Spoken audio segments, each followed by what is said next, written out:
What's going on, guys? ¿Cómo están? Boys here. Welcome back to another live reaction here on the channel. And today we saw the best match of the World Cup so far, no doubt at all. We saw France versus Argentina. France beating Argentina 4-3 in the first round of 16 match here in this World Cup. It was absolutely insane. I gotta tell you guys, I've been hyping up this match since I ever knew the two of them were gonna face each other, and my god, did they freaking deliver. It was absolutely incredible in every single way possible, and I'm just so I'm happy because we saw an amazing match, but I'm also disappointed because Lionel Messi, look at his face right now.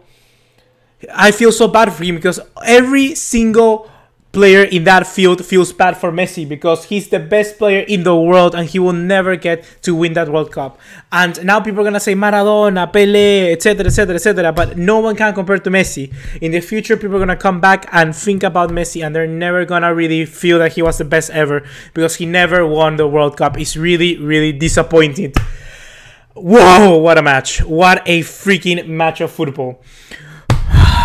Okay, leave me all your questions. Leave me everything you want me to answer down below. This one is gonna be much more of a free commentary. I wanna talk about some points about the games, some points that happened throughout the match, but I wanna hear what you have to say. So leave me everything you want down below, and I'll try to answer everything on the chat. I'll answer everything you can, and I will try and do it. Okay. So first of all, just to start off before the video, I mean, Boaini said, I don't think Messi will play internationally ever again. Will he?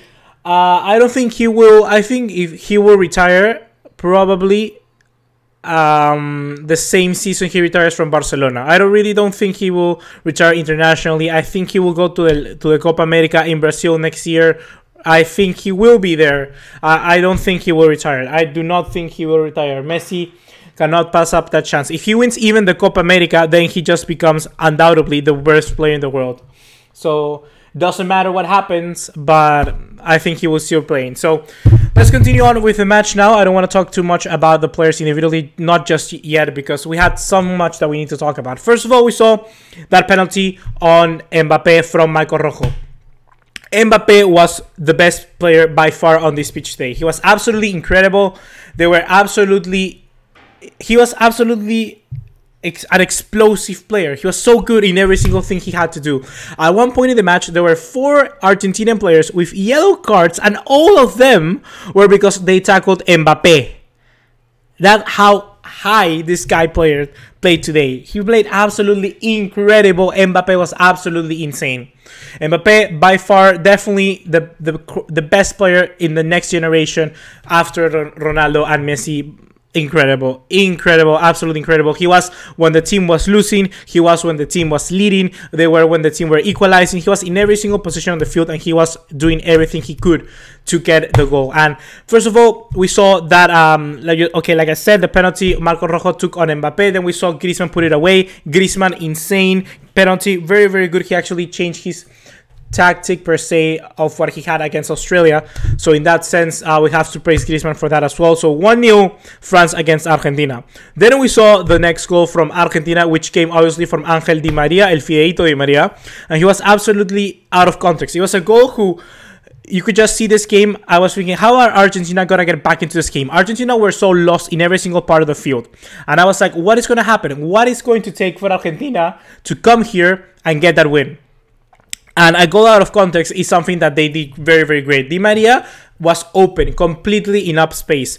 The many corners that Argentina took in the very first half all were Di Maria very close to the corner, and then Pavón, for instance, the other winger at the other side, was outside the box. And this time around in this corner, they decided to shift it away because obviously Pavón is a player who is much more is better in one-on-ones rather than Di Maria, and Di Maria has a better shot. So they changed up that, and that's where we saw the goal. The first time they changed sides, that's where Di Maria scored the goal. And Di Maria, boom, with the left foot, the way he curled it around every single defender and Lloris, it was insane.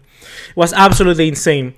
But Argentina never really took that chance to really push France out of the match. Normally, when you score a goal, the other team just falls down mentally, just fall down and break completely down. And Argentina never really did that.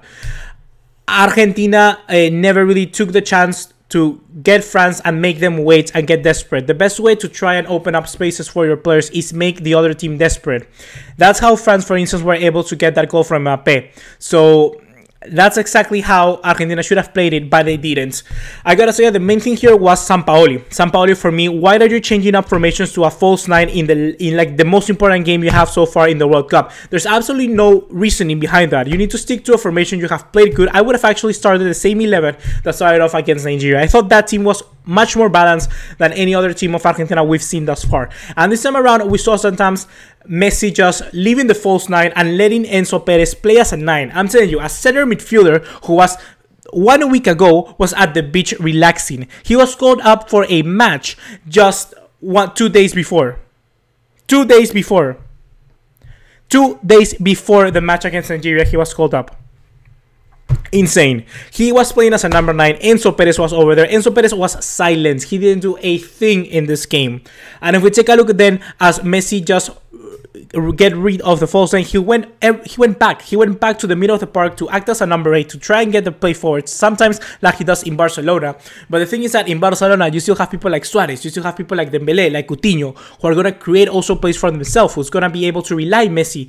But in this time around, you have Banega. Banega never showed up. Against Nigeria, he was insane, but in this one, he was looking for the ball, but his efficiency was not there. The same with people like Mascherano. Mascherano, I'm sorry, but he's past it. He lost so many balls, and he did actually very bad tackles that cost him at the end, I think, Argentina some chances to get the ball back. And without that, Messi just saw like, I need to put this team on my back. But the thing is that in comparison with Ronaldo taking, for instance, Portugal on his back, the Portugal team is actually decent. They actually work good. This time around, Argentina, they're not good. Like, I think only Messi and Tagliafico, the left back from Ajax, were the best players in Mexico in this team. Tagliafico was the best player in Argentina by far, even better than Messi. So we have to praise only that. But after that, not any single player in that team were good. I gotta say, not a single player in this team in Argentina were good apart from Messi and Tagliafico. That's how weird it was. But now I want to hear a little bit of Mercados. Let me hear if I can translate it to you, if you can hear it.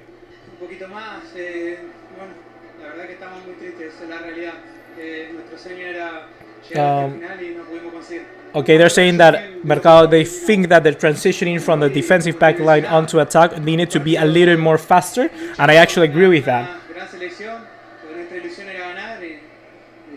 Okay, now he's talking really bullshit of, oh, we wanted to win, etc., etc. But the thing is that he's right. The transitioning from Argentina's defensive back line all the way up to the attack was actually kind of slow. You didn't see people like I said, Banega had to be there to try and get and push the ball forward. There actually had to be somebody else in that field. I would have taken Dybala. Dybala didn't start a single game. Dybala was so crucial in that. Dybala would have been a player who would just grab the attack from the defense and just push it forward. And the transitioning from Argentina to the attack wasn't there. Then we saw the second goal from Argentina. And in that goal from Argentina, I just was like, they are so lucky. They're gonna do this. They're gonna go like Real Madrid, and they're gonna go to the final by easy chances. And yeah, I was thinking like that. Okay, so Argentina grabbed the ball, Messi shoot it, and then it bounced out of Mercado from that set piece. But the thing is that after that goal, like I said, the Argentina never took the chance. Argentina kept playing a little bit, and in that moment, in a match as crucial as a run of 16. You can't slow down the intensity. You can't go back to defend. You can be a little bit more conservative. Yes, you can. But the thing is that you have to be more efficient in those cases. You have to be more efficient so that you're able to control the game. You need to play with the desperation and the mentality of France. France are a team which are really, really weak mentally. We saw this time around time and time again. For instance, against Colombia, they fell back against Colombia and they couldn't come back. And time and time again, they are really weak mentally. So Argentina should have tried and exploit that, because France doesn't have a leader. And I think that they just played today better than them. Like individually, they were much better. And they didn't have a leader. So I think Argentina should have done that. But now we can hear Mascherano here. Es un partido muy cambiante. En el momento que lo teníamos Oh, so sad. He's crying. That's the thing. Mascherano was actually just saying the same thing as I did. It was a match that changed a lot, and they never took the chance to hit them mentally, and that's what he said right now.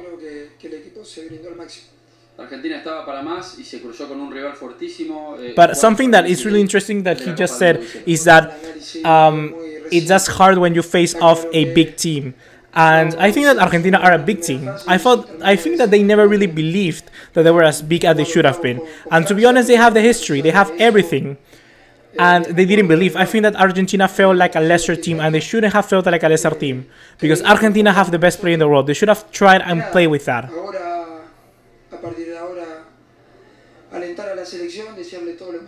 Mascherano retires from international football. Breaking news. Breaking news, Mascherano retires from international football. Breaking news, Mascherano announces that he retires from international football. Oh, so sad. I love Mascherano. I love Mascherano, not exactly on Argentina, but in Barcelona I love him. So sad that he retires from international football. So freaking sad. Whoa. We have even so much more to talk about. Now we have to talk now with France. We need to talk about how France, just like I said, Argentina never really played with them mentally. And with not playing mentally, they got back into the game really quickly. They have a chance from a set piece that just crossed it all over from Lucas Hernandez onto Pavard. And Pavard just, boom, a complete amazing volley into the back of the net. And it was insane. Pavard, I'm really surprised with this guy. I think he has actually been like the best right back in the World Cup thus far. It's incredible how he actually won the place over someone like Diribil Sidibe, because Diribil Sidibe has been someone who has been playing a lot 14. He has been an absolute player in every single match. Pavard is insane. He has been taking over CDB. I'm really impressed with that. And also Lucas Hernandez. They came from France, and his transitionings came from their both fullbacks. Lucas Hernandez and Pavard were so crucial in every single attack France had. You could see just how time and time again both Lucas Hernandez and Pavard will be looking out for the overlap. But most time around, they would just wait it out and actually cut through the inside, because they knew that people like Tagliafico would have been a little bit more focused on people like Mbappe. Tagliafico was basically man-marking Mbappe, and the same was Di Maria, and the same was Enzo Perez was marking Griezmann. And with that actual space, Pavard and Lucas Hernandez were able to do so much damage. And obviously we had Mbappe at the end, which even though Tagliafico was man-marking him, Mbappe is so fast. Boom, Tagliafico out of the picture. And we gotta give credit what it's due. Then we saw the goal from Mbappe, obviously. We saw this also France very, very cramped into the whole of Argentina. And this is insane how mental like status up here can change a lot in the game. Because at this moment we saw Argentina being 2-1. Then we're seeing them 2-2, and now France are pressuring Argentina on their own side. That's insane. It doesn't happen too often. In that case, we have to stress how good was Mbappe to create that explosive reaction and just take the ball out of complete danger, and just how fast can he position himself to shoot. That's a talent. That's a real talent. Being that able to quick and position yourself to shoot from such such close and narrow angle, it's insane. So good job Mbappe on that one. I was like, okay, this one's gonna be a goal, and it was a goal. Mbappe was insane. And after that, we saw yet another goal from Mbappe, the fourth goal that actually sealed the deal, I gotta say. We saw a quick transition and counter attack all the way from Lloris onto Umtiti onto Pogba to Giroud to Mbappe, boom, back of the net. That's how fast France played. France, we gotta give them credit where it's due. When they play good as this, and every single player on the pitch perform to the best of their abilities, you cannot stop them, because they got the best two center backs in La Liga, I think. No, obviously Sergio Ramos Piqué, but you know what I mean. Like, two of the best center backs in La Liga. They got two amazing young fullbacks. They got an amazing goalkeeper. They have an amazing CDM. They have a young prospect of world-class elite player in Pogba. They have the same, on the other hand, with a veteran veteran box-to-box midfielder in Blaise Matuidi. They got one of the best strikers in the world in Griezmann. They got Giroud, one of the best targetmans in the world. And then you got Mbappe, who's the young Messi, the young Ronaldo, or like I like to call it, the young Pele. It's been insane. Like, when they play to their best of their abilities, they cannot be stopped. And Argentina really looked like a smaller team after that. Argentina were pushing forward all the lines, but they never could break down France. France are a team who has actually found their team, and they have gelled together. And now I think that France really become one of the main candidates, because France have found that team. They have found that system that works wonders for you in the World Cup. They found that system, something that Argentina was lacking every single game in this World Cup. Against Nigeria, their best match, they were still way lacking. They still were lacking. That's how you win a World Cup, with having a system. And France found that system, and now I think they're going to go far. They're going to be facing probably Brazil in the semifinals if they go that far. So who knows? So let's see who knows. Anything else I want to talk about? Well, the final goal from Argentina from Kun Agüero, it was also a golazo, but it was a little bit too late. If they would have gotten that goal in the 80th minute, 85 minutes, I think that Argentina would have perhaps that shot of winning a free kick from Messi in the last minute, something crazy like that. But unfortunately, it didn't happen, and Argentina go crashing out of the World Cup. So guys, tell me everything you want me to talk about in the comment box down below. I'll be staying at least 5 more minutes, something like that. So I'm going to be going up through your comments just a little bit. We have Graver X. I have never seen you before, so hi, welcome to our channel. He says bye-bye Messi and later bye-bye Ronaldo. Hopefully, to be honest, hopefully, because I predicted both France and Uruguay to go through. So I think in that sense, Uruguay has also a very good chance to beat Ronaldo. But who knows, because Ronaldo is such another beast, because he actually has a decent team. I mean, you're continuing saying Messi only walks unless he gets the ball. I disagree, to be honest. Messi isn't a player who needs to run a lot, because Messi is the main engine and the creator in that midfield. So he was supposed to be playing as a false nine, but he just let it go. He just went against the system and trying to push the team forward. And that's what you had to do. I think that Messi really need that, because there wasn't any creative player in that midfield that were going to be able to push Argentina forward. So I got to say that I disagree on that one. He walks a lot, but he walks with a reason. That's why I think. I don't like Messi's effort. It's not about effort, because Messi obviously had the best effort. So I already answered that. I don't need to talk longer about that. Up and down, up and down. Haven't watched for a long time one of your live streams. Well, up and down, we're always here. Great to have you back again. Hopefully you are coming back for the remaining of the World Cup. It's always nice to have more people here. Argentina was awesome. France just too powerful. I think Argentina were good. I think they were decent, but they didn't take their chances when they came. But not the chances, obviously, in front of goal, but the chances to control the game. I think that Argentina controlled the ball, but Pogba and France set the tempo. They always set the tempo of the game, and Argentina, I thought they were never really in the game, and only when they had the 2-1, but as soon as they went back and defended, I was like, no, this is not going to go good for Argentina. France was good on transition. Argentina had the worst transition defense ever. Yeah, I agree. They missed too much passes. Yeah, I agree also, up and down. 3 of France goals were from transitions. Yeah, I agree as well. What number? Okay, I already answered you that. Damn, he played good. Ronaldo is by far not the fastest player. No, Ronaldo is not the fastest player anymore. He never was, really. He never was the fastest player. Ronaldo is... You being a fast player, having strength like Ronaldo and that agility is always going to be very good. But he wasn't the fast... He isn't the fastest player. Who said he said the fastest? Oh, yeah, I agree. Who said he was the fastest? I never see was the fastest. France delayed too much time by trying to go fight. France delayed so much time by trying to go fight. To fight. I don't understand that. I do not understand that. I'm sorry. I'm really, really sorry. But, well, guys, France versus Argentina. Leave me your thoughts and everything more. If you're new, I encourage you to comment always on our videos. I try to respond to every single comment you have. But now we're going to be hyping up the next match, Uruguay versus Portugal. It was an absolutely crazy match, this one. So I hope the same happens in the next one. Let's hope we have incredible goals like we saw today. Di Maria's goal and Pavard was insane. Which one do you think it was the best? Which one do you think was the best goal? Di Maria or Pavard? I gotta say Di Maria. But Ronaldo is not the fastest. Ronaldo is really not the fastest, to be honest. I'll give you right now the list of so much faster players. I'll give you a list of 10 players faster than Ronaldo. 10 players faster than Ronaldo. I swear I'll give you right now 10 players faster than Ronaldo. Well, let me put my music back on. I love doing videos with music. I love them because it keeps me hyped up. But wait a second. Okay, I'll give you 10 players faster than Ronaldo.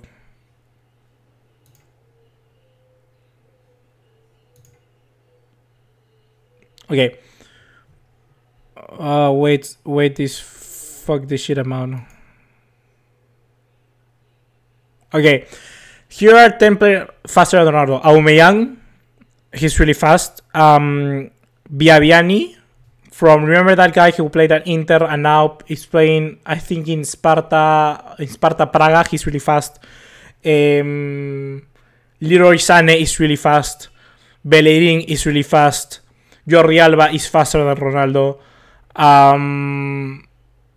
Who else? Mbappé is faster than Ronaldo. Dembélé is faster than Ronaldo. Iñaki Williams is faster than Ronaldo. Musa from Nigeria is faster than Ronaldo. Who else is faster than Ronaldo? Even someone like Marcus Rashford is so much faster than Ronaldo. Kingsley Coman is faster than Ronaldo. Who else is freaking fast? Who else is freaking fast? Rodrigo Moreno is faster than Ronaldo. There are so many players faster than Ronaldo nowadays, to be honest. It's insane how many fast players are in this world of football. They're so freaking fast. Okay, so we're gonna continue with you, Di Maria and all the France team. Yeah, yeah, exactly that. Di Maria and all the France team. I was really surprised with how fast Benjamin Pavard was. He was really, really fast. Anyone have a link? ESPN football stream, just give me a link, not who is fastest. Looking at Google search as if... No, yeah, I'm looking at the Google search. No, but I'm looking at real life, man. I'm looking at real life. So to be honest, I'm going into Foothead and I'm going to Pace. But I know which players are really fast. For instance, Jorge Dam from Mexico, people say he's really fast, but he's really not that fast, you know? He's really not that fast of a player. For instance, other people said that Wilfred Zaha is really fast. He's not really not that fast. People like that. I'm doing that. For Bellerin, they say he's really fast. There are so many players faster than Bellerin. Bellerin, he's overrated in his speed. Like, to be honest, you have a lot of people who are faster than that. I was looking at a Google search. I'm telling you, I'm looking at a Google search, but I know what I'm looking at. I just need to get all the players on my mind. Because, like, for instance, Biabian is a player who not too many people think he's really fast, but he's so fast. Other people, like, I don't know this guy, Benjamin Mendy, he's so fast. He's so freaking fast, but many people think he's just like a stocky left back who isn't as good. Other guy who was really fast, for example, a guy who's super fast, but not so many people give him credit, is Nordin Amrabat from Morocco. He's absolutely incredibly fast. He's really, really fast. But why are we talking about fast players? Like, we deviate so much from this.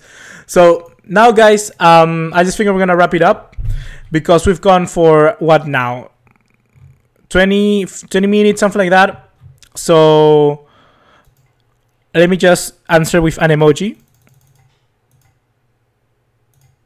And I'm going out. So hopefully, guys, you have enjoyed. Hype up the match between Uruguay and Portugal in the comments down below. Leave me your prediction for that match. Do you think who's going to win? Cavani, Luis Suarez versus Ronaldo? Or is it going to be Diogo Godin and Jimenez versus Pepe and Fonte, which only are horrible? So see you in the next one. Take care. Please remember to smash us a like and leave us a subscribe. And I'll be seeing you in the next one. Take care. Ciao.